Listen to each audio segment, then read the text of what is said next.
So what we're doing is we're practicing with this binder foot that we didn't know how to use. I don't know if you can see very good. I'm getting up close and personal with Mom trying to thread it through. Okay, so there's little tiny lips on that thing, and I'll show them after we do this little demo. This is her second pass at it.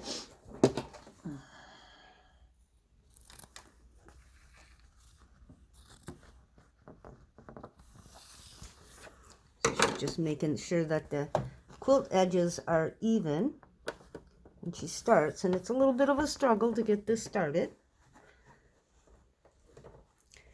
You want it to be right at the beginning of the binding of the binder itself on the machine and in the center of the binding.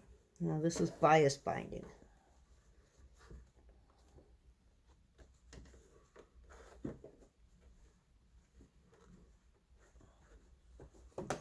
And you want your needle in the center, but you can adjust this little gizmo so that you can have the needle all the way to the left or go in there, whichever way. Plus with this thing you could also do decorative stitches. But since we're just learning this, we thought we'd share it with you.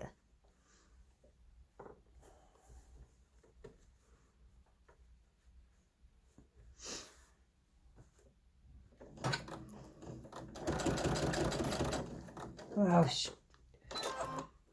oops, came out. Almost heard a bad word.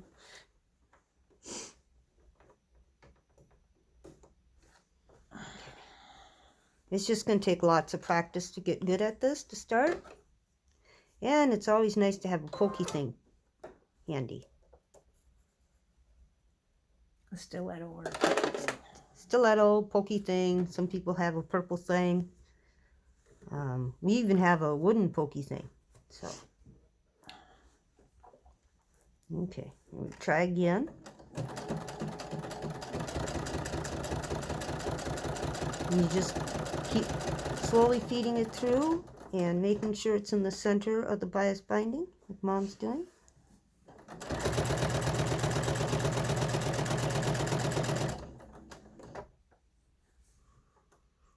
Now, they don't recommend using a quilt, doing this on a quilt because of the thickness, but we were able to get this to work.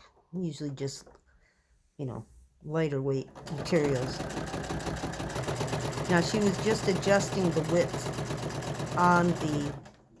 Yeah, I think I've got to make it a little tighter. Yeah.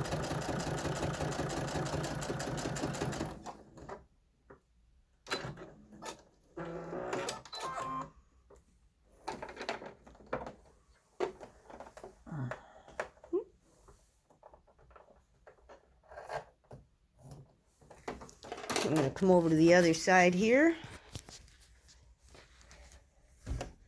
And this is what we got. That's one side. And over on the other side.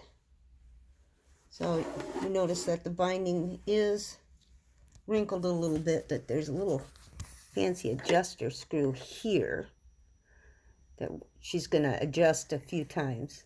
Now this screw over here adjusts where the needle would be on your binding when you sew. You can move it in or out, but the needle has to be in the center for this to work. Okay.